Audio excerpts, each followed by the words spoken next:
Hey, welcome to your first Patreon bonus episode thing, whatever this is going to be. We don't know. We have, Rob had this fantastic idea of, let us watch... Veto.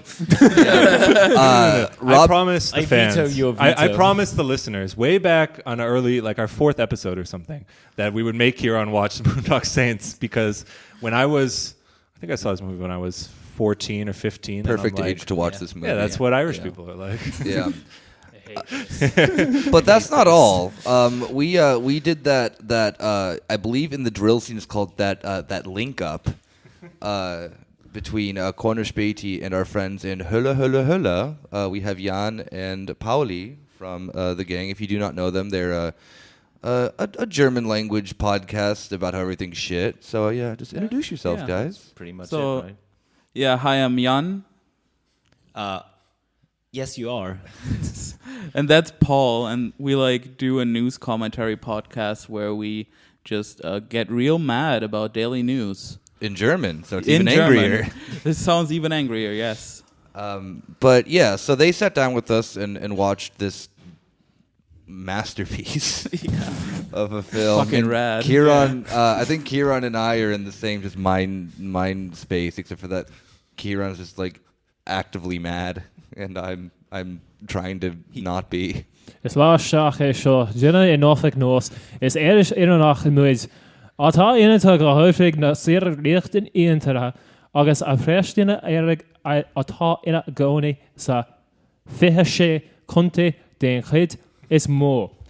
Tá 60% dar lerehi lointaha o yes agus hohar séciog atá inata sa riechta ienta. Is nach sich sé county sa shield. Fuck you for making watch this film. Amen. Damn, Goodbye. So much. That's what they say in the movie before they kill Some people. Yeah. true words were spoken. Inshallah. Inshallah. I'm not even gonna ask what that was. I'm assuming it was a call to act, cut down the tall trees, but for all the Irish listeners, which is 2 of them. Ciarán is building a caliphate now. I was just reading the news. Okay, yeah. We will be mixing, be very loose with our concepts of Irish and Irish American, because the movie is. We are Yeah. given permission. Yeah. Nothing really makes The sense. fucking I guess we'll just go bit by bit, and when it comes up, I'll mention it there. All right, all I want to say at the beginning. So this is a movie episode. We're gonna go through the movie. If you haven't seen it, that's okay. I think we can capture everything you need to know about the movie.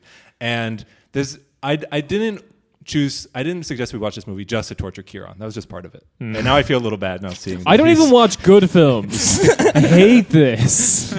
Stories can be told in half an hour. It's fine. It's called anime. Yes. The second reason is because I wanted to flex and be like, yeah, now we're going to talk about boss and stuff, baby. This is what I assume Ciarán feels when we talk about the new left electoral alliance in Slovenia. This is how I feel on this episode right now.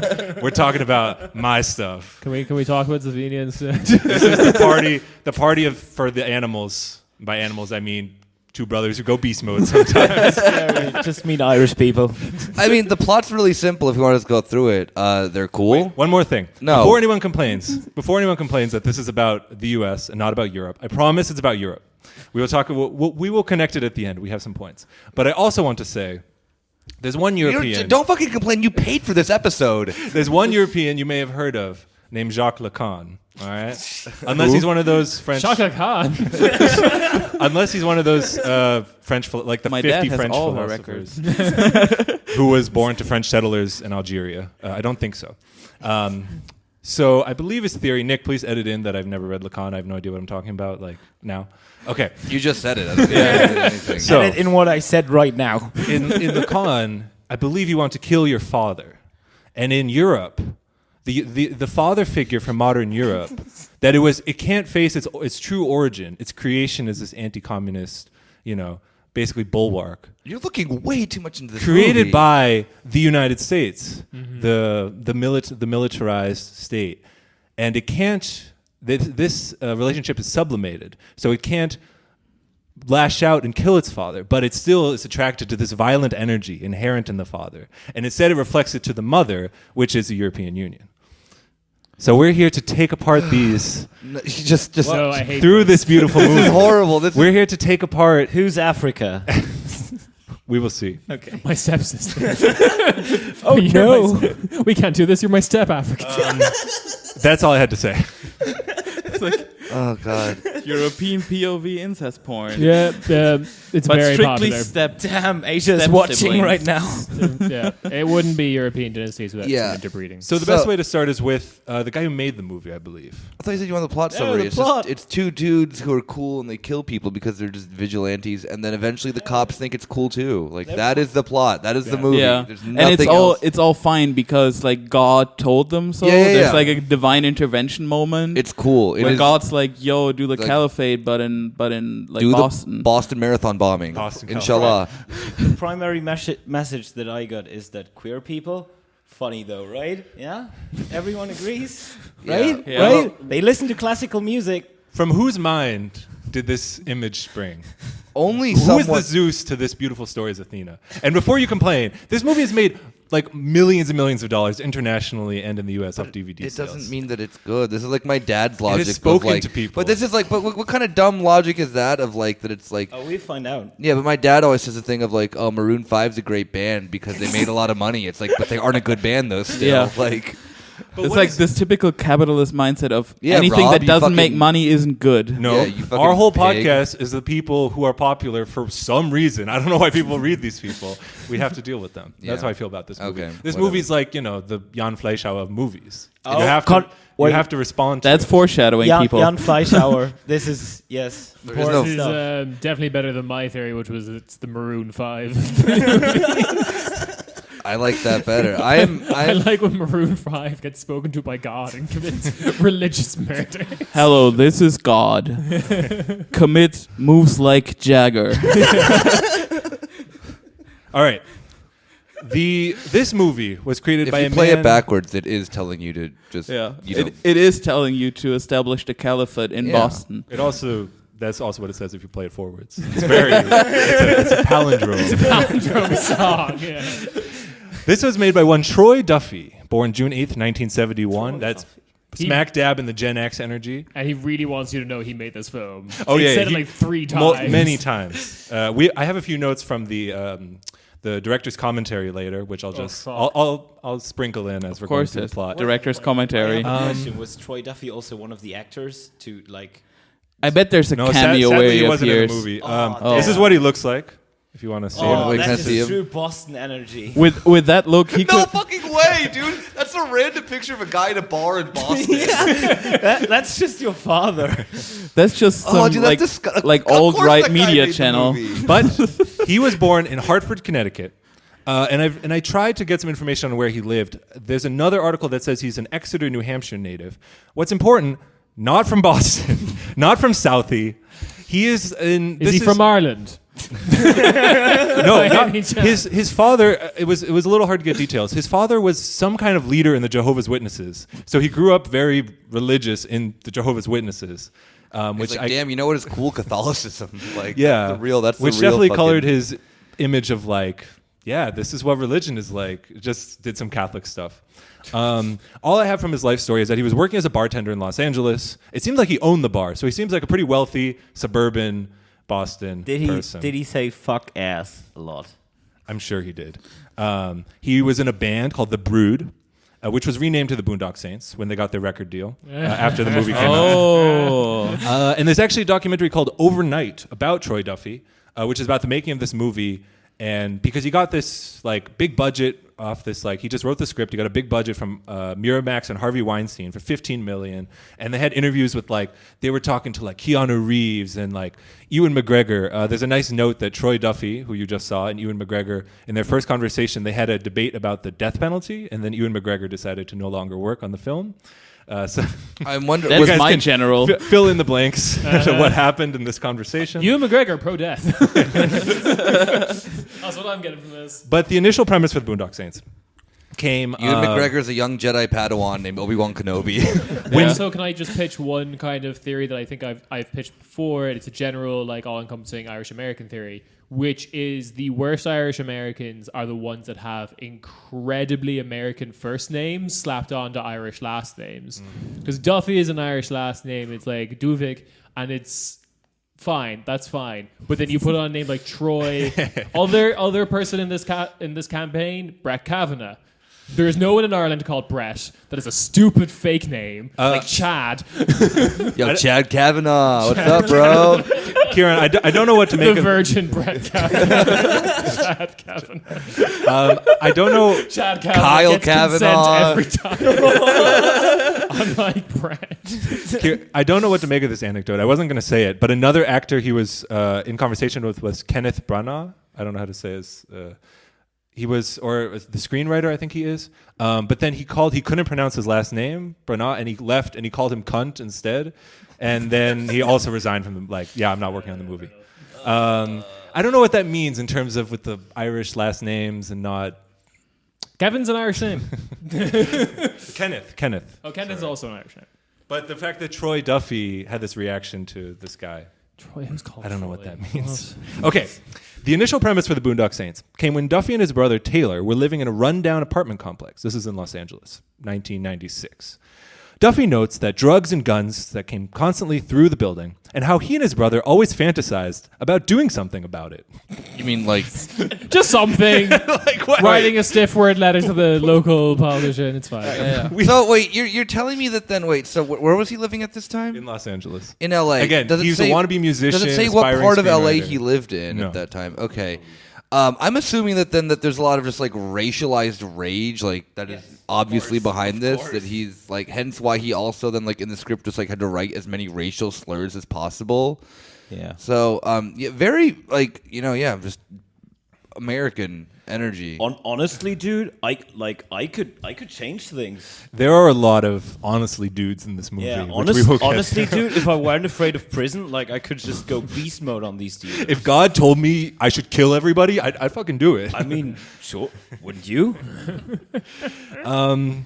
Troy Duffy said that one day, so the catalyzing moment was there was a dead woman being rolled out of the apartment across the hall from him who had overdosed, and the heroin dealer, and there was some heroin dealer's apartment. This is a quote from him. I decided right there that out of sheer frustration and not being able to afford a psychologist, I was going to write this. Think about it. People watching the news sometimes get so disgusted by what they see. Susan Smith drowning her kids. I guess that's some news story. I don't remember it. It's pretty Guys going into McDonald's, lighting up the whole place. You hear things that disgust you so much that even if you're Mother Teresa, there comes a breaking point. One day you're going to watch the news And then and I you're going thought, to... what if Mother Teresa had a breaking point? And then I thought, what if Religious I like killing. Yeah, and then I thought, what if I forced poor people to die without medication? You know, people like Troy Duffy are why you should vote for Bernie, because these people should be able to afford a psychologist instead of writing this movie. Well, yeah, It's but the this, Joker thing. no, It's this is twisted. this is exactly the thing of that. Then like the good version of this is Joker. Yeah, Like- we'll come to that later, maybe. I do want to point out that thinking of Mother Teresa killing people just makes you think, what if this film, but instead of Irish Americans, they're Albanian. Albanian Catholics. Yeah, and instead of a weird prayer, they do this like Albanian hand gesture. Oh hell yeah, that'd be so Double-headed cool. eagle. I want to fucking join them then. Damn, can I become a I don't know, like a saint of Tirana or whatever? In Boondock Saints 3, you can play like the Albanian sidekick. Cool, hell yeah. I mean, Greece is like should be Albania, so that's close enough. Either Albania or Turkey, yeah. Yeah, I really like too the also the real like Los Angeles energy of it as well. Is like, yo, I could have gotten a fucking psychiatrist, but instead I wrote a movie script. Yeah. Well, I was working at a fucking like Starbucks or something, trying to get my fucking acting career going, or my music career. I saw Skid Row from 20 feet away, and I said, someone should do something about that. And instead of like any of the good things they could do, I thought about, what if everyone was just murdered?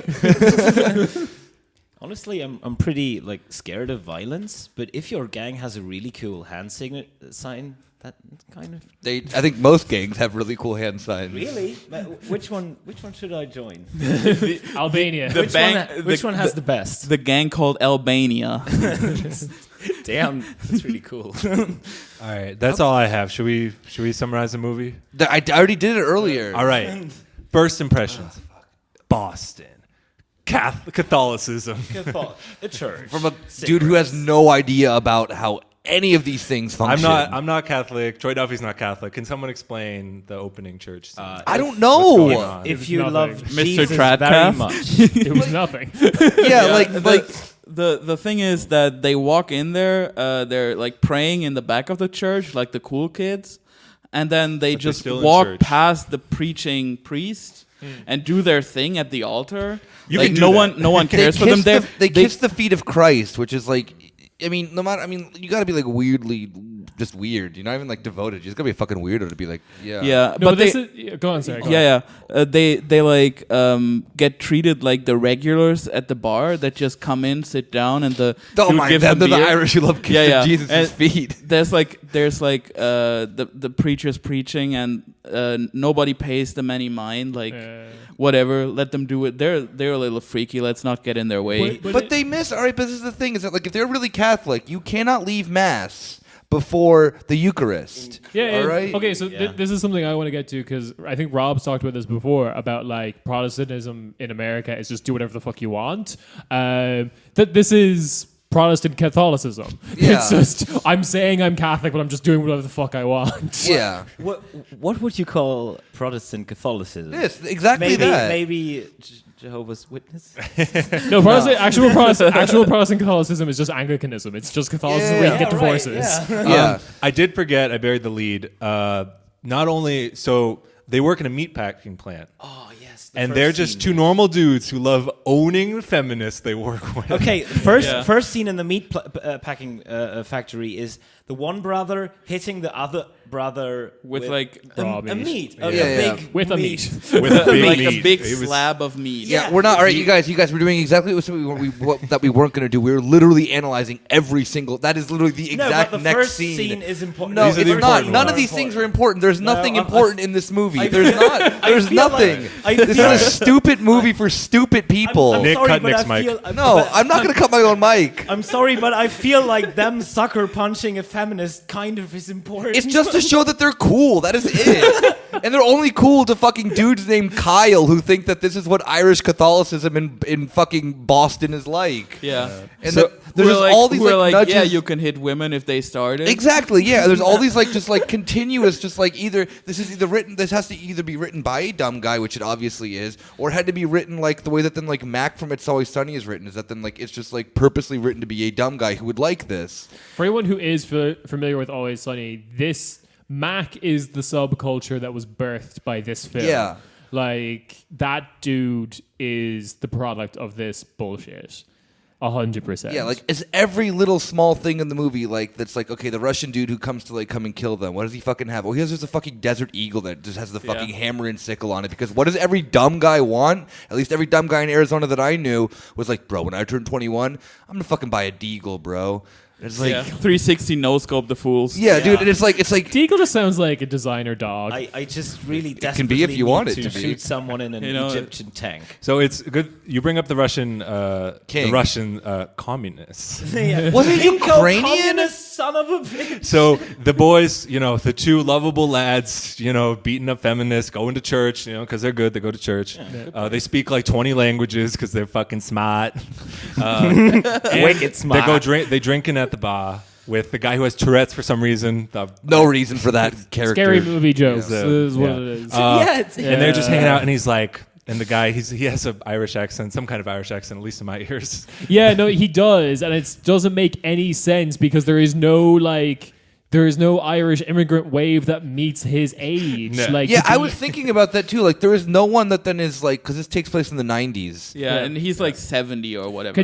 contemporary, like there is no contemporary mass immigration from Ireland to the United States. It's all here, baby. Yeah, well, a little bit. Some go there, but like basically what happened was it all came from the famine in the 1850s, and that was just the only time whenever Irish people left that they just couldn't go to England because fuck them. Every other time it's been to England, Australia, Canada, because there was open borders basically, because it was part of the British Empire. You could just go where the fuck.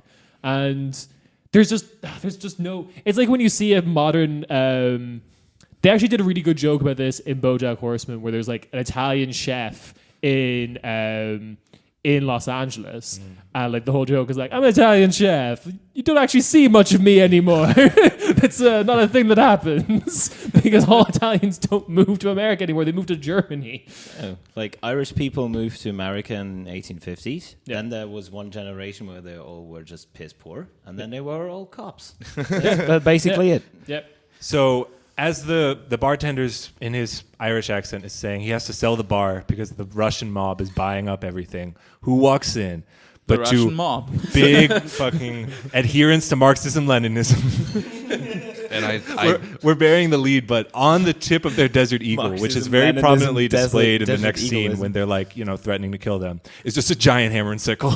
Yeah. so cool. And where the Which, like to be iron fair- sights are, the iron sights have like the red star Yeah. on top. First off, if they were really dedicated to the Soviet project, they sure as fuck would not be using an Israeli gun. Come on. Well, Like, that is the first. Well, maybe not the first, but The definitely, first, that's the definitely the, first, most yeah. prominent telltale sign that this was not made by a smart person because it was it's just which like I don't know any Russian guns. AK-47. That's it. No, but like that's the okay, thing, yeah. like, the fact that you would have they have to be really Russian. Everything they do is Russian. They have a stupid Russian accent that never existed, and everything has to be very Russian. But I don't think there's any Russian guns. I just can't think of any. I gotta give it a Desert Eagle. I think that's the only gun. That and a six-shooter. Six-shooters Yeah, in Desert that is it. Eagle. That is it's perfect. It's perfect dumb guy like culture. It's either like you have to have the biggest like handgun that exists in man like that you can go fucking buy, or you're like a fucking revolver for no reason other than it's like cool. Or the third option is like an operator gun. So like, I don't know, like a Beretta M9 or whatever it's called. So but with a silencer.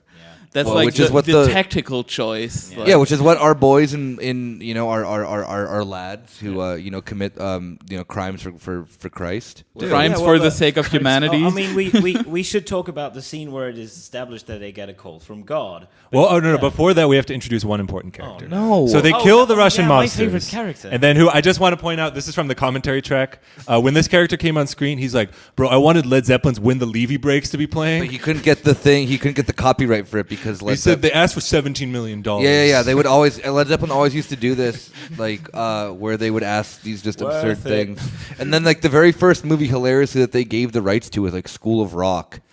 Oh yeah. Yeah. But that movie at least is wholesome.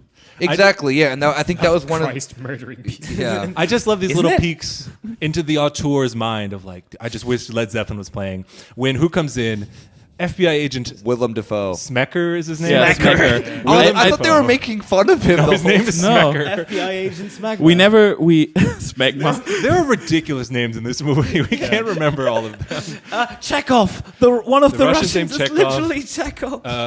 There's a guy just like The mafia family, as Nick kept just angrily pointing out, was what, Yakavetta? Yeah, with two letters that don't exist in the Italian alphabet. Yeah, a Y and a K. A Y and a K, yeah. It's just Japanese so Italian. Willem Dafoe's scene comes and he finds these two dead Russian mobsters and he's just like, first of all, he's like the bumbling Boston cops. They don't know what's going on. He comes up, he puts in his headphones, he starts listening to classical music and just like starts dancing. He just feels the vibe, He and just goes into figures his- everything out. Yeah, he just immediately goes into like his mind palace and like figures everything out. And the first thing he does is like takes out a bottle of like a mysterious red liquid and contaminates one of the bodies immediately right off the get go.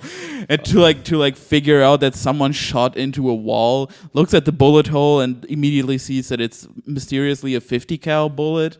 He immediately notices what caliber this gun is. Because he's a fucking genius, bro. He listens He's to a classical genius. music and he dances, weird. This is an important part of the dumb guy movie. The badass supporting character who's just like, so the guy Troy Duffy clearly rips off from like Quentin Tarantino a lot, but like the dumb guy's view of Quentin Tarantino movies, like they say cool stuff and kill people. It's just clearly like, like putting it through Google Translate and being like, this is what the movie is. But here's one thing though that's completely different from anything I've ever seen in any dumb guy movie. How often is it that the smart guy, is like a queer.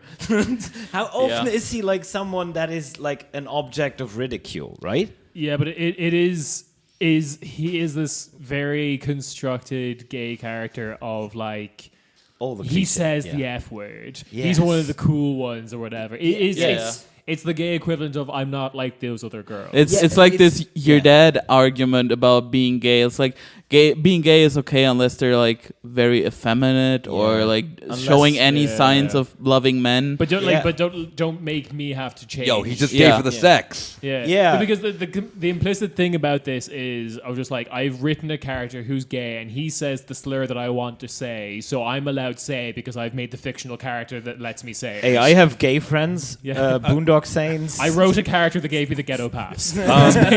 Here's another little gem from the director's commentary. Duffy says that a friend of his who was a closeted gay person came out of the closet after watching the Boondock Saints. I don't think that's true. But bro, I swear, he was in the fucking movie theater and he just stood up and he's like, I'm gay. This movie fucking did it. I'm cute. Yeah.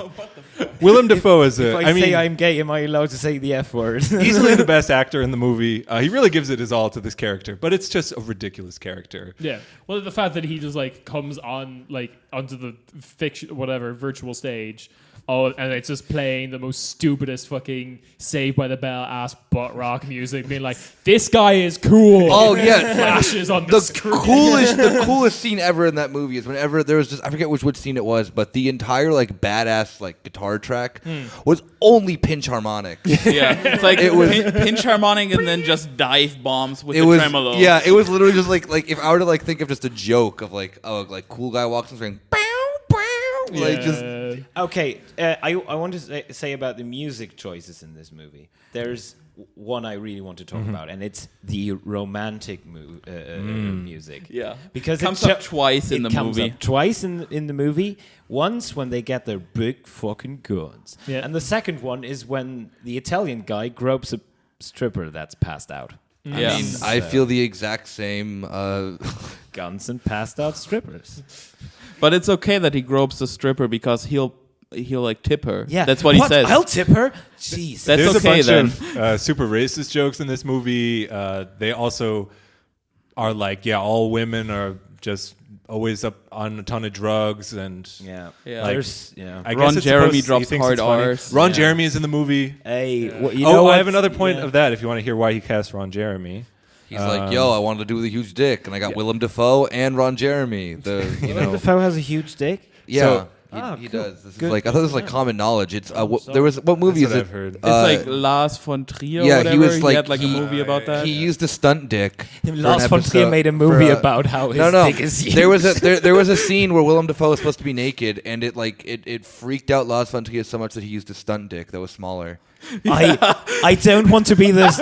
I want to. Which, I read about which that. sounds like a lie that Troy Duffy would write in this movie. But also, I They had to really use don't a want to smaller be the dick guy for me. with the stunt dick. Like, we have to pick your dick. His is just too You're big. like terrifying the female lead. You can't have your real dick out. My dick was so big that then my friend came out of the closet and my black friend told me I could say the N word. I mean, but imagine that you you freaked out like an absolute fucking pervert like Lars von Trier. Like you freaked him out. Like So Willem Dafoe is an absolute pimp, and the He's Lighthouse good in is this also movie. fantastic. Yeah, he acts the shit out of this. No, he's horrible in this movie. He's absolutely bad. Like He just takes the script and just runs with it. It's a He movie goes that no absolutely one buck can- wild. okay. I think he's good at.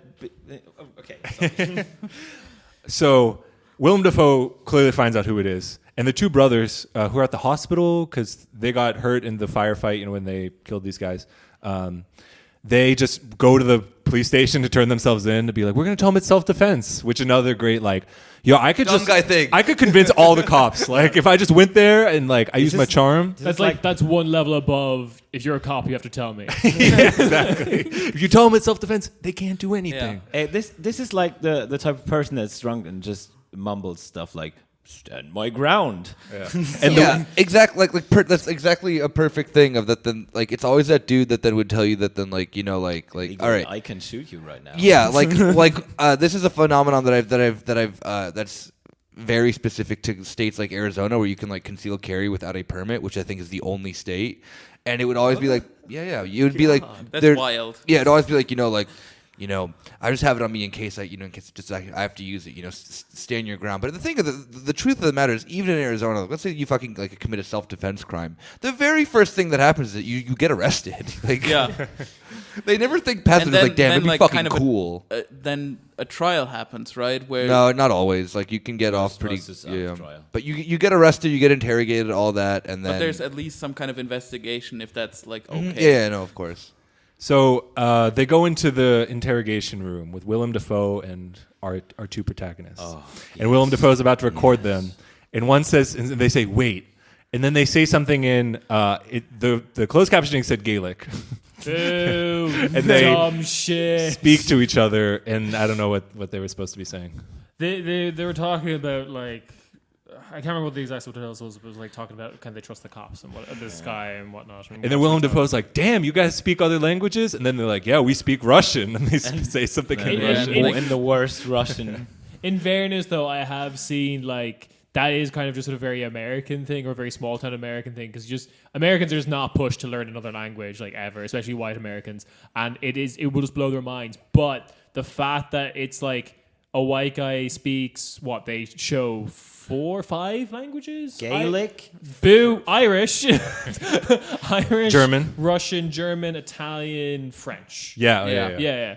And like that just blows the savant fucking like what's hilarious about it is it's like the parallel to the dumb lib West Wing thing where they're like, and they went to Harvard and they're a Rhodes Scholar and he's a priest in his spare time and he does this. And it's has, like honestly he speaks 5 languages. Arts. He always goes to church. He's a cool dude. Everyone thinks he's funny as hell. This is the Mayor Pete of religious murderers. it's this exact same brain poisoning. Right? Do you guys know what it says on the Harvard like the books?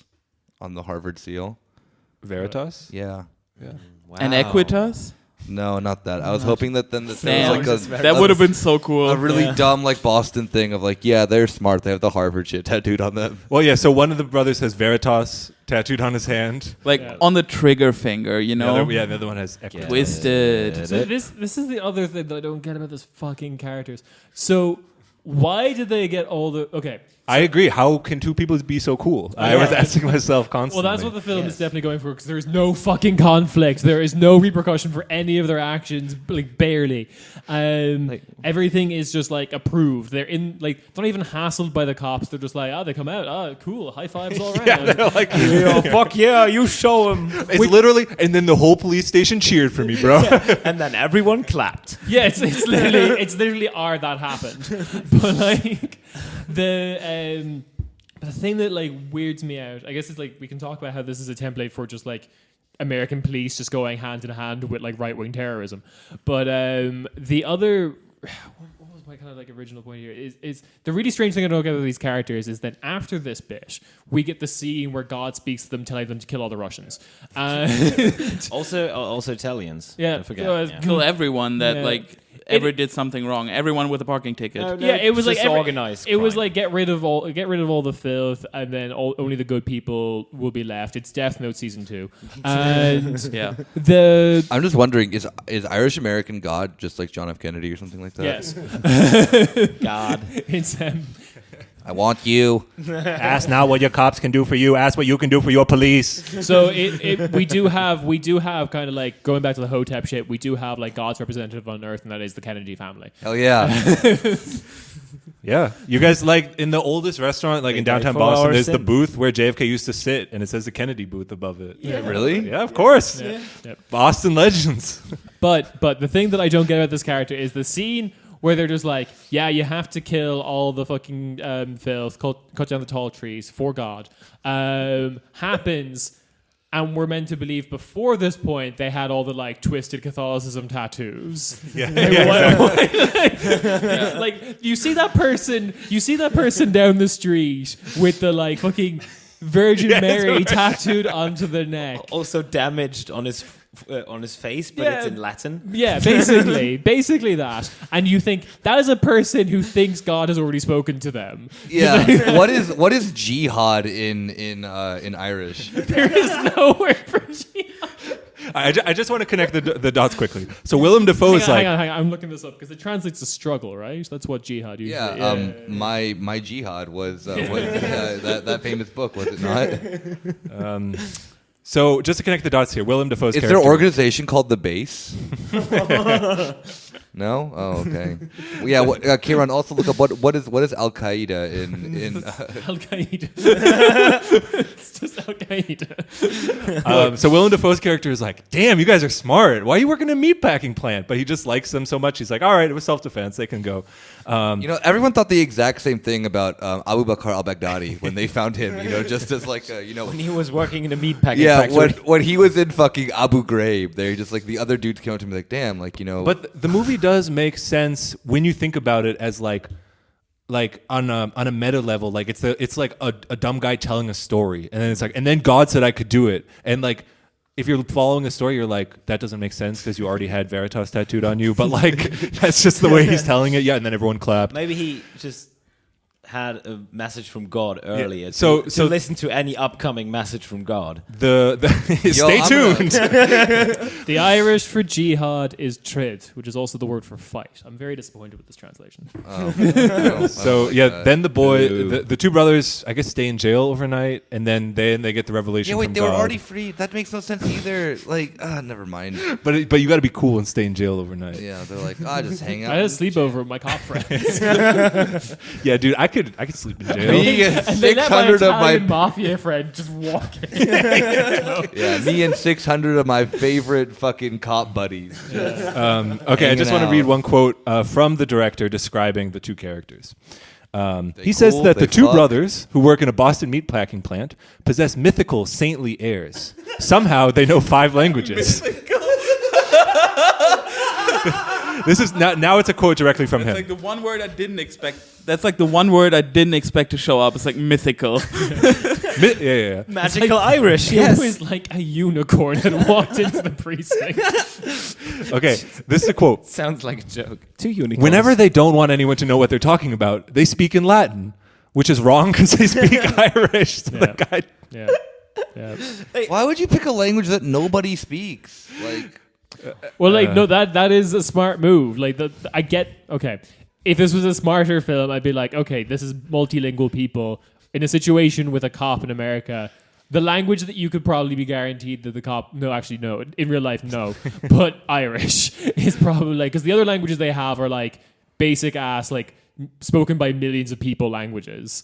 no, I'm talking about the fake thing about Latin. Like, All right, let's just. well, I mean, I understand the sense They're of like Catholic, It's you all know. the They same. know Latin. No, but Also, no if you Catholic pronounce can Russian speak like- Latin. Like, that's These the thing. these guys can. But they're religious zealots. Maybe you should have gone to church. They go to church every Sunday. Oh, I mean, That's true. where they Like learn they it. are this is Irish ISIS. So Yes, this is something I said in the film, and I think I'm going to bring this up while we're watching. I'm going to bring it up now because it's going to come up several times.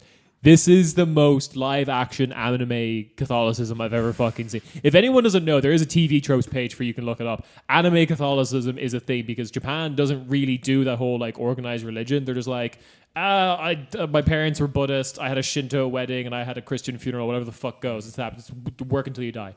But Japan, Korea invited us over. Anyway, but like but the thing is, they just don't really understand organized religion. So the concept of like people who make cartoons in Japan is just like organized religion. That's when like they just think all Europeans and Americans are just super into religion because they're not. Therefore, anything that has to be like gung ho about it. And anime Catholicism is like big tittied nuns shooting vampires. Nice. The TV show, what was it called? The main character, I forgot the name, but the main character was Alucard, which is Dracula backwards. What? I know, right? But like, it was an elite vampire that was hired by the Vatican to hunt other lesser vampires, and he answered directly to the Pope. This is what Catholicism is. And of course, all 100% Latin fluent. Wait. This is what Catholicism is to anyone who does not understand or has. This is exactly. This is why the movie was so successful internationally. It spoke this, it transcended American culture. He actually mentioned the Japanese audiences in his director's commentary. Oh, no. He mentioned what? Reason. Like the audience in Japan who was watching the movie. For some strange reason, the Japanese audience, there was a section of the Japanese population that really resonated with just strict corporal punishment. Weird. And killing everyone for their immediate failures. I just want to finish this quote from the director, and then we can talk about their hostage video hideout. Okay. They're very humble people, but at the same time, they get into lots of bar fights, always drinking. But every Sunday, they make sure they get their ass to church. They're just waiting for a hint from God to tell them what the hell they should be doing. We're still talking about the Japanese. That was like midway through Japanese in bar fights. What? Oh, that does happen. Yeah. And the two main characters, do they have names? McManus. That was the McManus brothers. Yeah, I completely. Yeah, I forgot. Never even thought of it. They're just the I'm gonna bros. say That's Sean and Connor. Let's just guess. I bet I'm right. Also, I looked up because we were concerned at the end. No, neither of them are in fact Irish. Oh, boo! Yeah. Wow. One is definitely like Irish American, and then okay. one is not. Yeah, because he's like Sean Flannery something. Yeah, and then someone else is like Lauren Reedus, and I'm like, all right. After they get this revelation from God, like they are fucking ready. Like suddenly they have the hookup, they have a plug who just has like a whole like secret the hideout best scene. That is the full best of weapons. scene. Yeah, That's the my best scene that's in my the- favorite part in the hero's journey: the full acceptance of the call, no refusal, just do it, go for it. Yeah, but the best part of that fucking so they find their boy who is he's with the cause obviously, and then like they give him money and they give him all this shit with the fucking I don't know the stuff that they stole from the Russian dudes, and he's like, all right, cool, like, and he goes and turns the light on, and it literally is where you would film Irish ISIS like interrogation videos or whatever, like where you're gonna decapitate the pagan journalists who aren't Irish Catholics. Like it's just a fucking anti-aircraft gun in front of a mural of the Irish flag. It's a really lame mural as well. The actual like Derry murals are much better than that. It's all just like really swole Irish guys hugging really swole Palestinian guys. Yeah, like I was honestly expecting that because when one of you guys was like, "Oh, watch for the mural," I'm like, it's gonna be a fucking pimp with the fucking balaclava and an AR-10. Just No, like, I just said that because the quote above the Irish flag was so pretentious. But what has anyone written it down? no. No, it It's was like something super Keep edgy. company with saints or something. And It, do I think it's the Go big or go home. it is you said that in Irish. You do you. Wait, no. But that is the American mindset. Go big or go home. Don't doubt your vibes. It knows it's true. But it is I think it perfectly it's a little hint, but there was this. So Irish republicanism as a movement was always like really contradictory because it was like this supposedly Marxist movement, anti-imperialist movement, but it was like heavily wrapped up in traditional Catholicism, which was really anti-communist. So that was all really confused. But in America, it was simple. It was just blood and soil nationalism. So the mural was never going to be like, as soon as you said mural, I was like, okay. And then I thought of the Derry mural, but it was like, no, it would never have anything to do with the Antifada on it. Of course not. It just has to be exactly what it is, which is the flag in front of some guns. It's like, but like in the same way that what the concept of Ireland for Irish Americans is like this dream. It's like a dream. You can't read text in a dream, right? There's just these like vague pictures that pop up. Yeah. And it's just like, Irish flag. There's no more specificity than that. Like, well, what else could they be? They can't even articulate like what. There's nothing there. The big thing that this scene sets up is two things, like the rope and the knife. Yeah. And the one character says to the other, when will you ever use a rope and a knife to kill poor people? And he says, well, let's see. Maybe. Oh, poor. They're like the head of the Russian fucking whatever. The poor of spirit. The Russian, the Russian not Yakuza or whatever. Yeah, I don't know. I'm confused. So we do get in. I did kind of lose the thread from here in the movie. Yeah, then they then just they- kind of start killing people. Yeah, they then literally like what's the dude from Jimmy Neutron whose like eyes were all googly? Oh, I know the one, the like comic relief character. Yeah, I've exactly. forgotten his There's name. like that they just like murk him. There's a Russian guy who him growing up a couple of pounds. Yeah. Yeah. who's just like looks and talks like a literal video game NPC in the Yeah. middle of the room. But his eyes are going two complete different ways. He looks like that fucking kid from Jimmy Neutron. Yeah, they if he kill was an him. Adult. The actor was really terrible because like they do the whole like cool guy thing of like gun behind his head, what they're saying the prayer, and he's not acting convincingly as anyone would be in that situation. He wasn't whimpering. He was like still talking as if you were right, as if he was an NPC character made by Bethesda in a situation where they weren't meant to be, like just walking into a wall and still going. We should note that is around this point where it seems like the film is trying to make some commentary, but it doesn't really come back to it very much. They keep quoting movies, and they're like, "This isn't a movie. What are you doing?" And then they're like, "Yeah, this will be like Rambo, or we need rope like Charles Bronson." And then William Dafoe's character, when they find the murdered NPC Russian, they're like, "This is from bad television. This is from like watching too many movies. No professionals do this." That never happens in real life. Real James Bond 2000s, like Yeah. just really postmodern. Yeah, just trying to be as meta as you fucking possibly can. Like, yeah, my life a movie, but I am not. Yeah, and they like come in through like the AC duct, so like it's typical movie shit.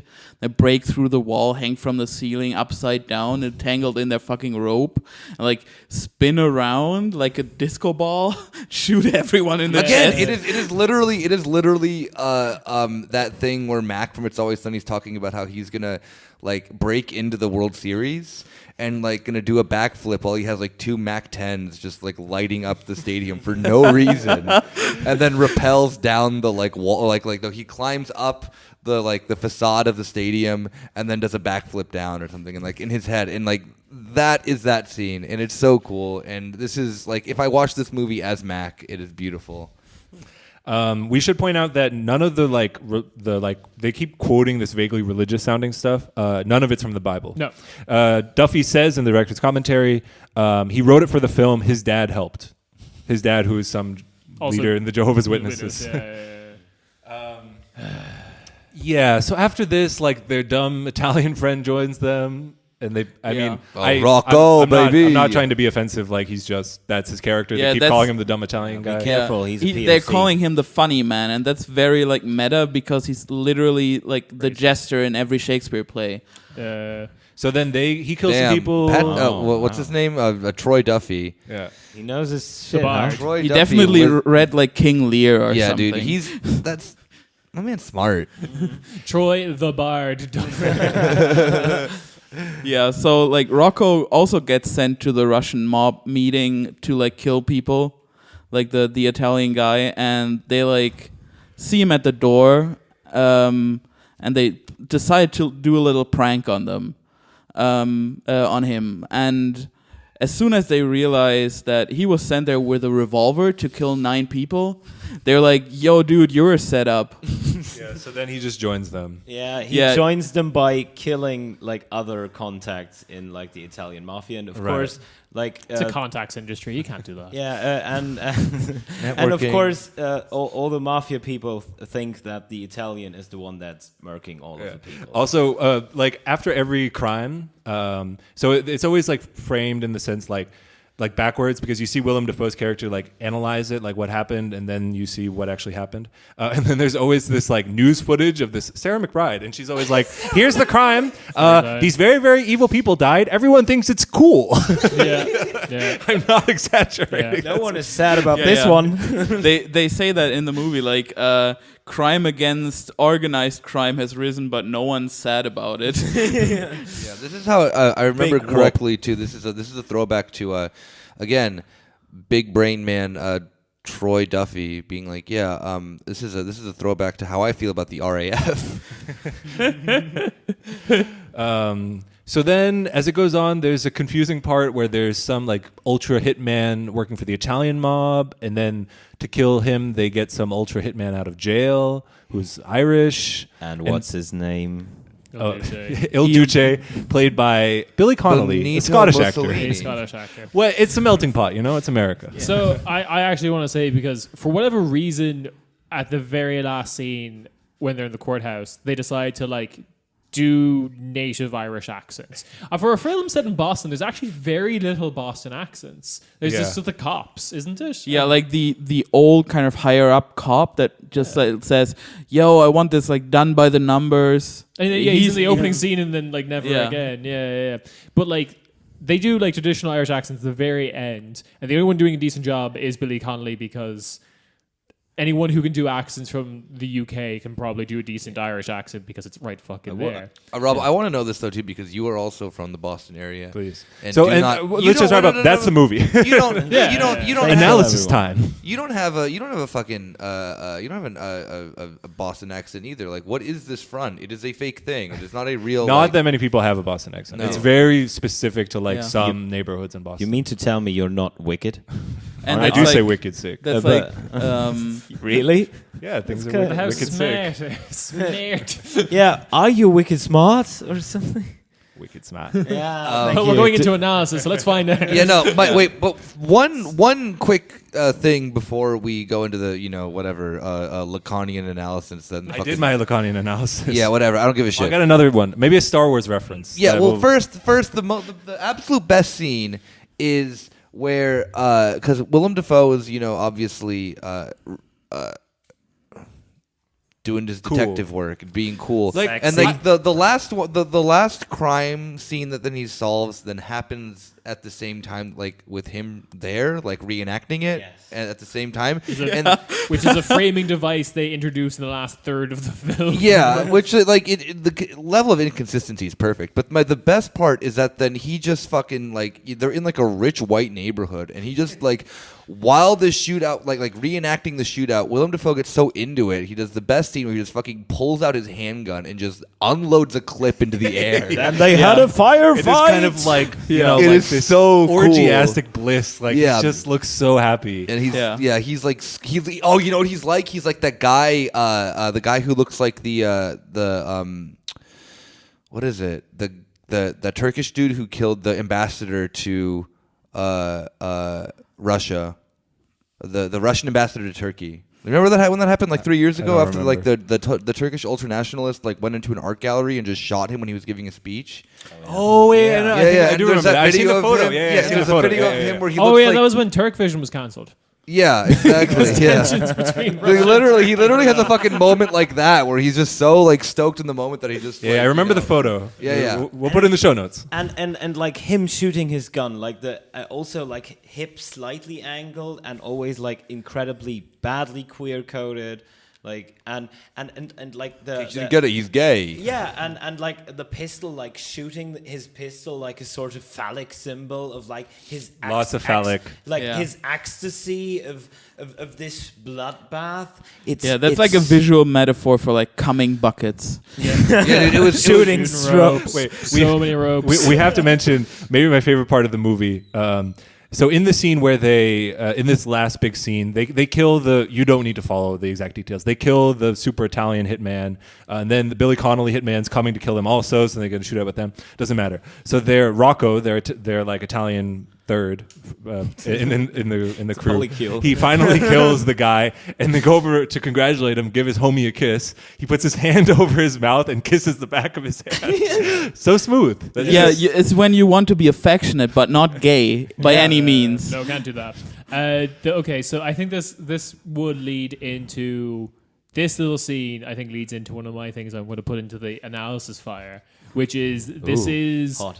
Irish American persecution complex, the movie, because like the really, really interesting thing that's set out from the very beginning, but is a consistent part of this whole film, is the Irish would never call the cops. Right, there was a shooting in a Boston neighborhood. They say that multiple times. Yeah. This neighborhood, no one's talking. Yeah, no one's talking. They're not talking to the cops. As if Irish people in the 1990s, Irish Americans are still the exact same as they were in the 1860s, like a persecuted subhuman minority. That's my favorite book, How the Irish Never Changed. By Noel Nation. How the Irish never became white. So it's called My Jihad. Mahid. So. That's a really interesting thing, because there's the other bit that's telling on themselves, because that's the whole that that whole premise only works. That whole thing has to be there to explain Willem Dafoe's character, because otherwise there would just be a million eyewitnesses to this crime and he wouldn't be needed to reconstruct the whole scene because everyone would know. But then He doesn't have an excuse to do a river dance on top of a couch. Excuse me, he's river dancing. Yes. Anyway, but the thing that gets really interesting about them telling on themselves is like, okay, yeah, the first crime with the Russian guys in this like seedy looking ass neighborhood. No one called the cops. Sure, kind of makes sense. This is an underprivileged community, whatever. They don't trust the cops. They think calling the cops makes things worse, which is correct. Maybe they assume that everyone already called the cops, so then no one called the cops. Yeah, hyper cops. Well, my theory was that no one was around because it's an Irish-American neighborhood. They are all the cops, and they were just elsewhere. They were on duty. Yeah, it's and a ghost town. They heard the gunshots and were like, "Oh no, I'm off duty. I can't do this right now." They just assumed that it was a black kid who got shot by a cop, and they were like, whatever, yeah. By the time and they were just like, it wasn't me. by the time I get there, there's nothing I can do. Like, do it tomorrow. They couldn't hear the shots over the noise of their wives they make when they hit them. Yes. But this is the thing that's like telling on themselves, because again, the whole like Willem Dafoe has to explain everything because no one saw it. He has to reconstruct it with the evidence that's left. Listen there. to classical music. There Makes was- you smart. Yeah. Smart.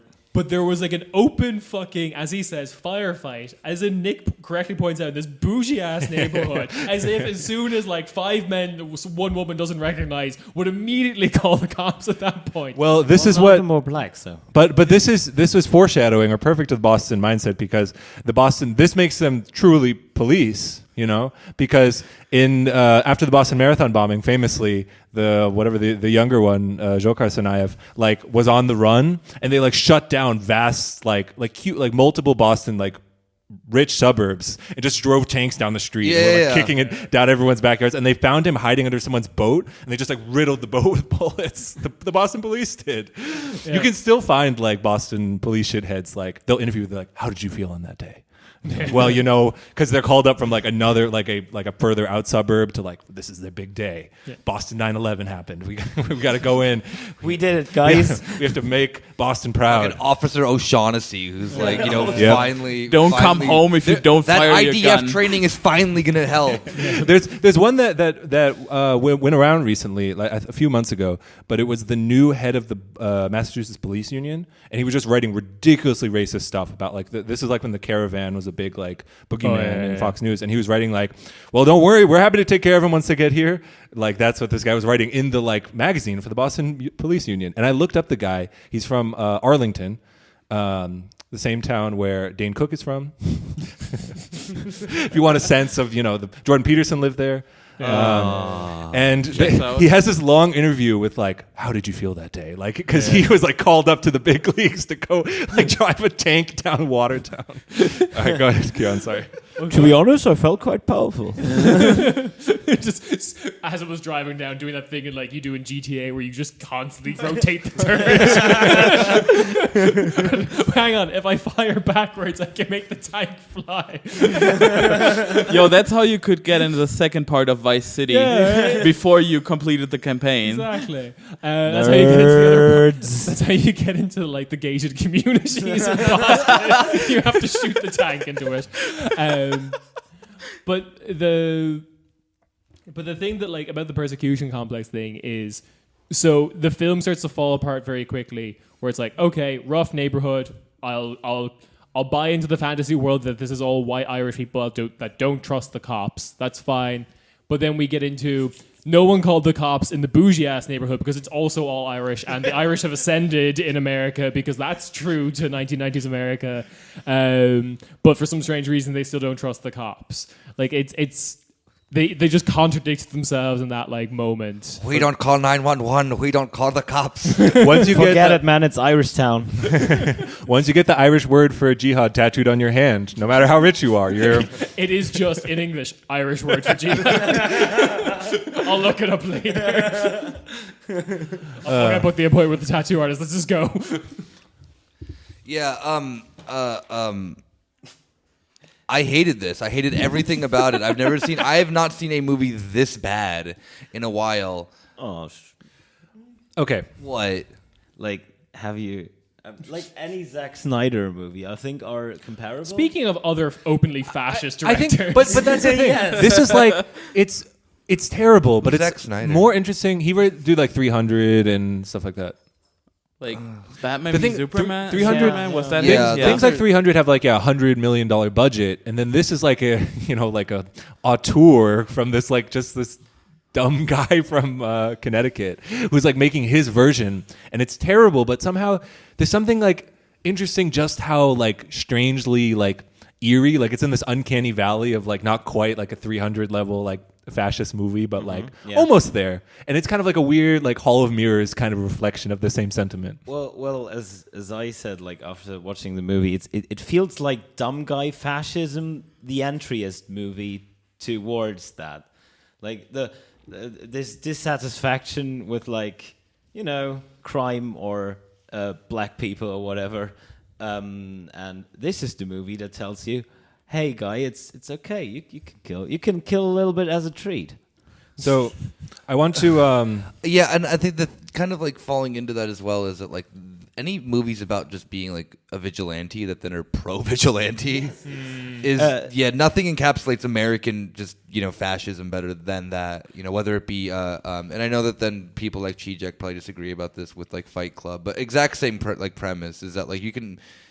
It's indistinguishable in the case of Fight Club. You have a socialist reading of it, but you can also have like a fascist reading. Yeah, and but still like there's just this one's just like straight up in your face, like the cops love them, like it's like these white dudes just fucking going around just like murking people that they don't like, and it's like we're just not going to do anything about it. The scene that kind of just explains the thesis of the film is Willem Dafoe in the confession box. right. Yeah. Can you Like, explain damn, it they're quickly? so cool. Yeah, it's Willem Dafoe, who's this again kind of set out at the beginning by the books federal agent, and he's basically after having a bit of a all nighter at the gay bar on the corner from the Catholic Church. Called It's so convenient. it's called the Altar Boy. But like he goes into the confessional box and basically says, I'm having this ethical dilemma of there's these guys going around. He's kind of like basically without telling the police has already figured out who they are. He knows that they never really make this a point of tension, but he knows that one of them's Italian, two of them's Irish. So he's just like, I know what they're doing is, but I feel like what they're doing is right. Is basically they have to do what's done. He mentions like he basically says red tape. Around. I wrote it down. I put evil men behind bars, but there's so much red tape. They do all the things I wish I could do. Yeah, and that's like this like quintessential message from like all the Dirty Harry movies. Yeah, of like. I want to do something about the bad people, but the good people won't let me do something about the bad people. We kind of talked about this, like, we cut it out for the last episode, but was, like, basically every cop film in the 80s, even the comedy ones, like the Beverly Hills Cop, are all just, the premise of those films are the cops have to break the rules if you want to get shit done. And that just is, like, the social conditioning for we had to set 12 people on this one black guy. So this is interesting because he even mentions this, actually, the director. Because a lot of those movies we're talking about are like 70s, 80s, right? It's this kind of like, I don't know. It's definitely of its time. And this is 1999, 2000. Like I think we mentioned before, like definitely influenced by like what a dumb guy thinks of a Quentin Tarantino movie. So he this is a quote from the Troy Duffy. Everyone's like, so you got a story like Death Wish, huh? I guess people know the movie Death Wish. His wife gets killed and he goes and wants to kill the people. It's like a revenge film. Another very exactly. fascist movie. Yeah, but here's the difference. I'm like, no, it's not like Death Wish because these guys are killing everybody who's inherently evil. That's it. It's not like, hey, you raped my wife and killed my family. I'm coming after 6 particular dudes. It's like, I don't know you. I've never seen you before in my life, but you're a drug dealer. You're a pimp. You're in the mob. You die. That's it. They have that. They have that extra bone in their pinky that allows them to be inherently evil. Yeah, I mean that makes it pretty clear. Yeah. They have the like skull circumference of evil. Yes, yeah. Which and this is kind of where Joker comes in because I feel like what Joker did as to explain how crime happens in America is exactly what Boondock Saints doesn't explain. So, like, in America, like, crime is typically explained by individualistic factors. Like, if you're a criminal, maybe that's because of your psyche, because you're an aggressive fuck, or you're because of your evil. Yeah, because of your brain pan. Yeah. And or it's explained by your direct surrounding, like your school life, the place you live, your family, Your and material conditions. Not really these. Oh, okay. And that's kind of the weird thing, like in American criminology, is like for the longest time it didn't factor in like material conditions. Mostly, like, it didn't factor in like society in general. Like, there was no that thing we live in. Yes, exactly. Why Joker is better? Because Joker does live in Joker's society. actually like a good movie though. Like, let's not get it twisted here. Yeah. Like, you can't compare them. So the one thing about Joker, which I liked, but I see the problem in Joker, in the sense that part of the reason Joker is so, even if it's like unintentional, it's just like kind of brilliant in the sense is it captures the movement from when the modern Joker was invented in The Dark Knight Rises, what was that, 2008, until today. Like, you have the rise of this alt-right, whatever people on 4chan or 8chan who will like identify with the Joker, who are like, yeah, that's me. Like, I live in a society and I can be like that. And the Joker, I think, mostly shows that like, yeah, there's other people around you suffering in the same conditions. They're mostly black, for this white character. Yeah. And you're alienated from that, and instead you're just, I'm gonna be the Joker. But the one, if there's a failing in the Joker, it's that it takes this very contemporary feeling, but the only like movie language we have to express that is back in the 70s and 80s. So it's a little like atemporal in the sense that you transfer the Joker character back there. I still believe, because he was trying to be a stand-up comedian, I still believe it was in the 70s, because if it was in modern times, we'd have to deal with the fact that the Joker had a Twitter feed. No one wanted to deal with that. Yes. I really like what did the Joker tweet in 2015? I'm not accusing him of anything. I'm just saying, look it up.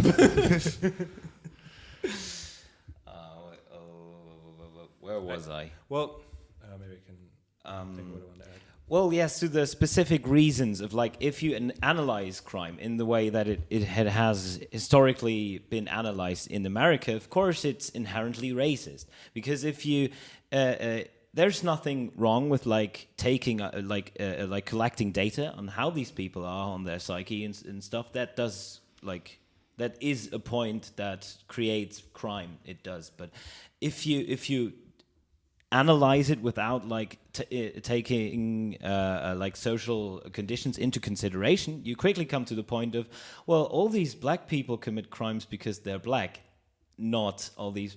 Like, not because they're poor. Let me just slam down a copy of the bell curve. While you make that fucking argument. That's the one that then the U.S. in general has that book is a perfect example of just someone just not looking at then socioeconomic conditions of people that are obviously based on race in the United States. But whatever. It's just that there's a correlation between being poor and being a person of color. Yeah, absolutely. But also, all the like data from the bell curve was taken from like apartheid South Africa. Yeah, exactly. It wasn't black people in the States. No, and the fact that book ended up on the New York Times like bestseller list again. Just came out with another book, Charles. Yeah, dude, that guy like burn him and his stupid he's fucking eating book. good in the modern establishment academia. Yeah, I too want to recreate apartheid South Africa.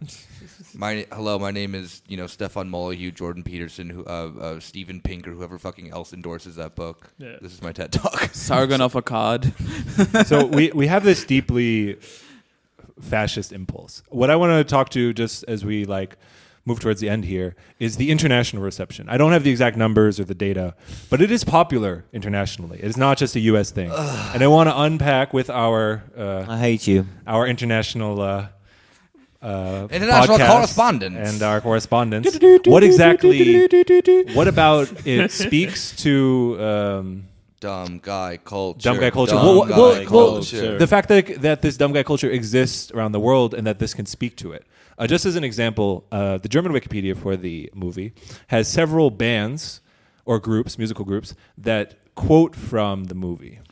Mostly metal and techno. Hell Can I ask, hang on, so quote as in put it into the lyrics, or like that kind of like audio sample? Audio sample. Mostly audio It's samples. metal and deathcore. What do you think? Like audio samples probably like before a breakdown or something. It's shit. German group Forever It Shall Be and their song Flatline.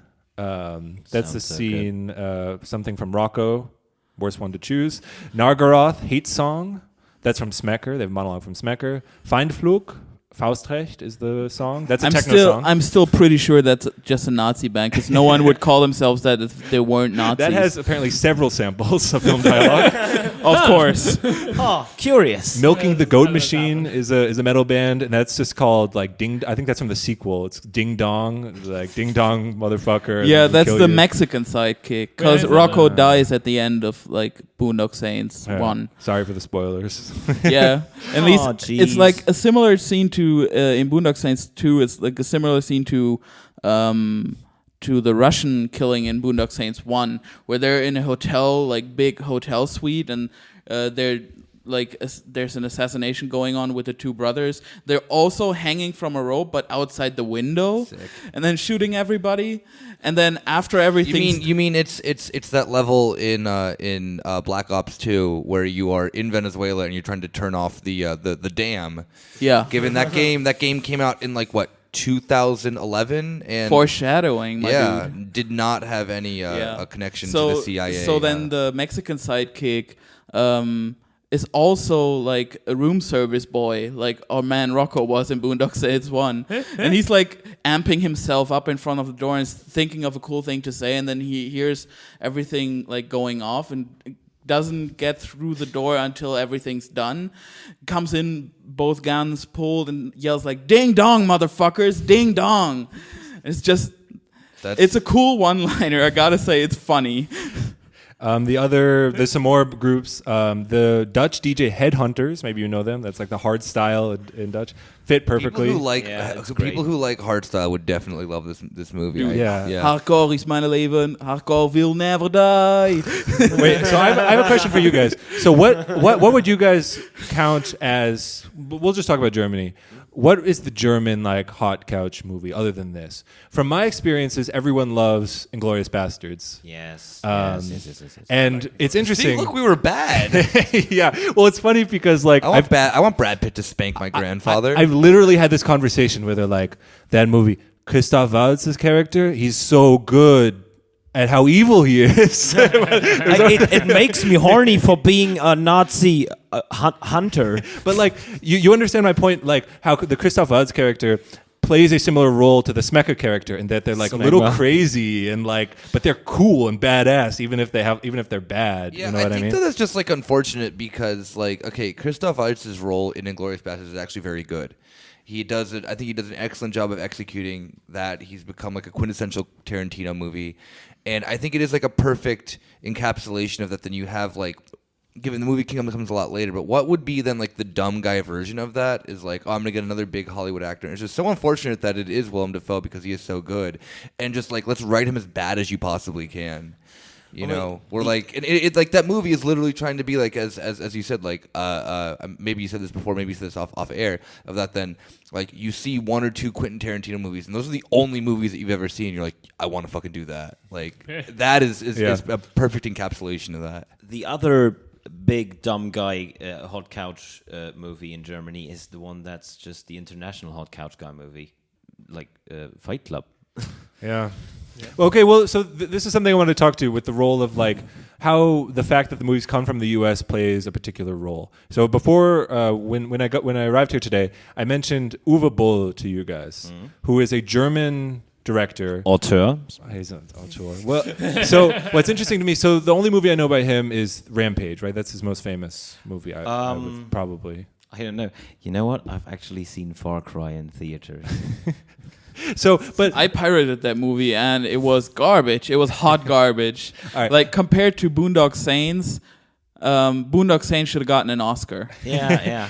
So I'll just say my point about Uwe Boll quickly, and then you guys can tell me what you think. Because there's something interesting about the fact that you have this German director. So in the Rampage, it's similar. It's probably even more extreme than this in the sense that a guy just wakes up and he's like, yeah, I'm going to kill a bunch of people just because why not? but he is a German, but it's an American character and it takes place in the U.S. But you have a German director doing it, and so you have these movies like Fight Club, the Boondock Saints that are popular internationally. But it's always this very like, in America, you can do violence. Like there's that violence going on there. Like here, I don't know, it's not quite possible. There's something I was saying like Feuerbachian about it, right? Like you're dispelling your power or agency into this like other realm that you can't quite access. And so you have this situation where like, it kind of parallels the dumb guy lies from the movie. Like in the movie, they're like, bro, if I were handcuffed around a toilet, dude, I would just fucking go beast mode and rip my wrist out of the handcuff. Like I could do it. And you have this, in real life, you have this situation where like, honestly, bro, ohne Scheiß, if I were American, then I would kill everybody. But if I I'm were German, American, so I would buy like a dozen guns and just go to town on people. I think of course you have like the kind of German dumb guy that's, for example, in the Pegida movement and like having like hey, look at this is really funny, this is Merkel in a noose, so she gets killed by us. Very good. See, Americans, this is how you actually do a German accent. oh yeah, sorry. Yeah. I will not apologize. No, you're allowed to. You're POC. Yay. No, I think in German movies, usually they don't go that far. Like I think if I could like conjure up like the most fascistic thing like a German could write about a German character, it would be something like a Til Schweiger Tatort. Yeah, like a really smart German that is like kind of authoritarian and has like the lock up the pedos vibes, right? But he then just owns the libs into submission, not like killing them, but Adolf Hitler. Yeah, yes. They use facts and logic. Yes. Yeah. I have facts tattooed on one hand, and my brother has logic tattooed on his hand. After I ate the finger, like an extra finger. I just imagine just Ben Shapiro giving that like speech, just really fast, like when he's about to, that's a perfect thing because like Ben Shapiro is also just like a fucking like, limp-wristed little baby. Who then would totally probably just fetishize of like, if I could just get my hands on Bernie Sanders, I would do the fucking Boondock Saints like speech. No, and before I own people with facts do not care about your feelings. Before I own people with facts and logic, I say some cool shit in Latin. Ad hominem tu quoque. The sign of the cross in Latin. Cui bono. A German self-insert fascist character. At the end, he doesn't just want to produce violence and oppress. He wants to be established. Like it's always a he. He is an established figure at the end that controls in a way that doesn't necessitate violence, because that's the true fantasy. Yeah, and he they do this like hero story thing of the vigilante not staying a lone wolf, like at the end of Boondock Saints, but a gray wolf. yeah, but instead they do this hero's journey thing of the hero returning to the community. Any other comments on the fascism? No, fascism is bad. Yes. But I think there's something there. Like, fascism bad. We're afraid to say it outside the paywall, but behind the paywall, yeah. Well, since we're behind I could admit that I don't fully understand this, even though we're doing a podcast about European politics and the global aspects of it. But like, there is some dynamic between European, I think your analysis is completely true, but there's also the unstated fact of European colonialism as it exists, and the settler, all these settlers, in the white supremacy came from somewhere, but it's incubated in a different way when it's set up in this different logic where in the U.S. we don't have time to be talking about facts and logic. There's just gotta be violence. That's the only language people understand. And so there's a certain balance back and forth. And I was joking with the Lacanian stuff, but there's something about it. If you're in Europe now, you know that it's we're in NATO. The U.S. is holding us down. They're doing stuff out there to it's violent to keep everything, it's okay. It's weird, Rob. It's almost as if fascism is the methods of colonialism turned inward, huh? Well, yeah. Damn. in nome de Pate, Figi, no one said it. Spiritu Santi. No one said it yet, but Ciarán did make a joke that they're setting up ISIL, the Irish state in Iroquois land. Yeah. So, Wait, so I want to make one point about Boston, though, before we finish, because it somehow fits into, we have this like international audience seeing this like particularly like violence as it's represented in American movies. But the whole, like, I referenced this at the beginning, the dude's not from fucking Boston. Yeah. Like, and that's the thing that pisses you off the most? It pisses me off the most because it's important. Because not my culture. What is, but like, it is simultaneously, he's not from Boston, but it is the most Bostonian thing. Boston exists as this kind of like projection screen that like rich people around the like if you're from it's a suburb, Jerusalem for dumb guys. Kind of. Like if you're from the suburb, what does it mean to be from Boston? You're from a suburb, this like empty meaning thing. Like you're just there. Land devoid but of culture. you have this thing, maybe you like the sports teams from that place, but you have this like image of like, you know, when we're there, it's like there's some like cool people doing cool things, and if you're there, then you can be violent, and it's like kind of like charming. Yeah, exactly. You can do legendary stuff. Take your bro to the police station and own them with logic and languages. I love that. Just national pastime of take your bro to the police station day. Because on like the material truth about Boston, like so in Germany, for example, when people ask where are you from, I'm like, oh, I'm from near Boston. Everyone's like, oh, that's like one of the good ones. Like they don't say that explicitly, but that's what they mean. They're like, oh, that's a nice city. Yeah, it's because you never hear anything bad about Boston. The Boston Marathon bombing. But that's like in the European mindset. In the European mindset, it is like, Boston's fault though. It is, but it wouldn't be in the European mindset. Europeans typically know like 3 American states and cities. They know like New York, they know Los Angeles, maybe San Francisco, and then like Texas, Miami. Yeah, but just Texas as a concept, and the rest just like doesn't exist. Like I said, from when you reach the shores of the Atlantic, it's New York, something, California. Yeah. So.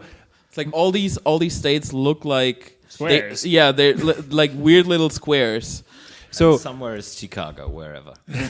Like the project, like the political project of Boston as a concept as it exists, not in reality in Boston, but in the whole world, because people have heard of it, where like, you know, there's all these like top universities and smart people move there, and everyone's like pretty well off because like on proportionally there are more people with like good jobs because they're building those Boston Dynamics dogs that are going to like take over the world. Like that is the reality, and you have to have this like kind of like fuel to like say, but like, yeah, but there's culture here, and there's like this like, ooh, that's why there's so many movies about the Irish mob in Boston. Well, okay. The Departed, Mystic River, The Town, Black Mass, Spotlight. Well, all right, fine. Fucking take Patriots Day. What would you rather have though? You're fucking like, like this is like the lifeblood that people like. It's fake. It's this fascist idea because you can see it's just there's nothing holding it together. It's this invented image to kind of like. Ignore the fact that the political project as it exists. Samantha Power, who everyone knows from the Obama White House, she's planning to run for the Senate in Massachusetts. She represents what it is. It's just this empty canvas so that you can move there and do it. So then, like, this is me just, being, having to set the record straight. That makes where I'm from cooler. Just simply put, it doesn't matter where I'm from because at least it's not like a complete just like facade of a city that then actually doesn't exist. This is saying a lot because Arizona's like, I want to pretend that I'm a fucking frontiersman.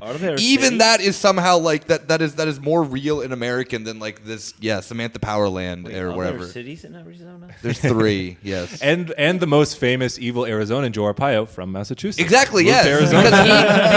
Look it up. Because he wanted to fucking be, which he's running for a sheriff again. By the way, which he's like 86 years old, and I'm hoping that this year we get like 2016, but funny deaths. So Henry Kissinger, Joe Arpaio, 2020, make it happen. I'm going to say the prayer. Yeah, if you had a sign from God, maybe. Yeah. Actually, I want the sequel to this where they just go around murdering Henry Kissinger. Cool. Yeah, exactly. I would. But I mean, that they wouldn't do. that is revolutionary violence, and I want Because that. The press certainly wouldn't be like, everyone thinks it's cool. Or, I mean, that's not what the press would say. It's never Left safe. Twitter though would love you. They're Left Twitter Boondock Saints. Oh God, that's my Twitter name. Yo, someone. Wait, so who's Billy Connolly then? Who like joins you? Is like, lads, like Drill. support your mission. Someone named like Stalin Thoughty thinks that I'm doing a good job. So we're going to murder Henry Kissinger together. organized crime is like the bad kind of evil capitalists that you can kill, but the other kinds of capitalists, they're they're good. State-sanctioned corruption is never in the purview of the Boondock Saints, for sure. But I mean, like, Henry Kissinger's death is just one unfortunate slip in the shower away. He's old enough to have that happen. Dude, Let he Twitter Boondock Saints has a install. full staff that makes sure that doesn't happen. Yeah, come on. I know He this has is like a someone Patreon- who showers with him and just holds him up. If that biography. if Henry Kissinger's shower scrubber listens to our show, this is your you were given the green light. Yeah, Guys, these are all great This Twitter is names. your I can't divine- choose just one. Henry Kissinger's shower guy, just have a little Epstein moment and All right, sleep for a little. Ciarán, say some dope shit in Irish. Nick, do some like oh in the background, and we'll play it so he's like put the hearing Halo God. music. Yeah, exactly. And they're like, oh, I gotta let this happen. Sheena, Fina, In in Minecraft, in Swedish. The last thing I want to say. So like I do. This is my last point. So this is the dynamic in Boston. I don't Boston Dynamics. You can't. hey, That's the let's Boston kick a Dynamics, robot. baby. What a zinger. That's different name. obviously there are a lot of people who are not well off who are living in Boston who They're the are- robots that everyone has to fucking everyone Like, kicks the fucking whole they time.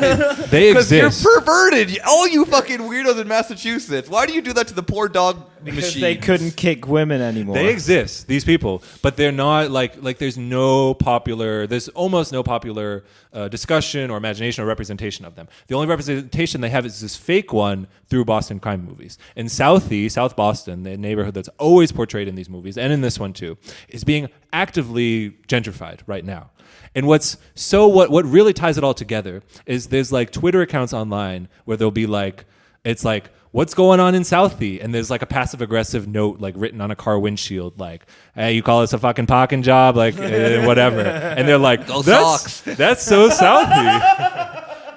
Like, and the Twitter account goes like, that's so Southie, when that's clearly one like gentrifier writing that to another gentrifier. Like this whole like culture or idea or an idea of some kind of thing is just invented to like entertain people. That sounds like a fucking like book that you'd find at Urban Outfitters. Yeah, no, yeah. Those that's so whatever this Yeah. like, just dumb pictures. Well, but That's it. yeah, I just before we go, Well, it kind of fits. Like if you make a movie about cleaning the filth, well, guess what comes after the filth? It's like a really nice gelato place, and it's delicious. damn, And run this bookstore. run by Italians. I can't have that in my fucking neighborhood. Quick shout out: if you do want to hear the real history of Boston, listen to the People's History podcast. We'll put it in the show notes. It's about the gentrification process that happened in Columbia Point.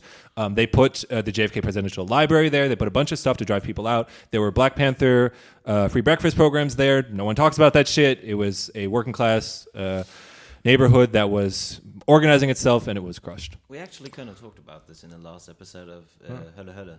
Well, then yeah, exactly. Perfect transition. What is this? What is this podcast you speak of? Yeah, what is this? Could you guys, because you are not typical members of the Corner Späti, so please, give yourself I believe it's called the plug. Can I ask, was zum Teufel ist Hölle Hölle Hölle?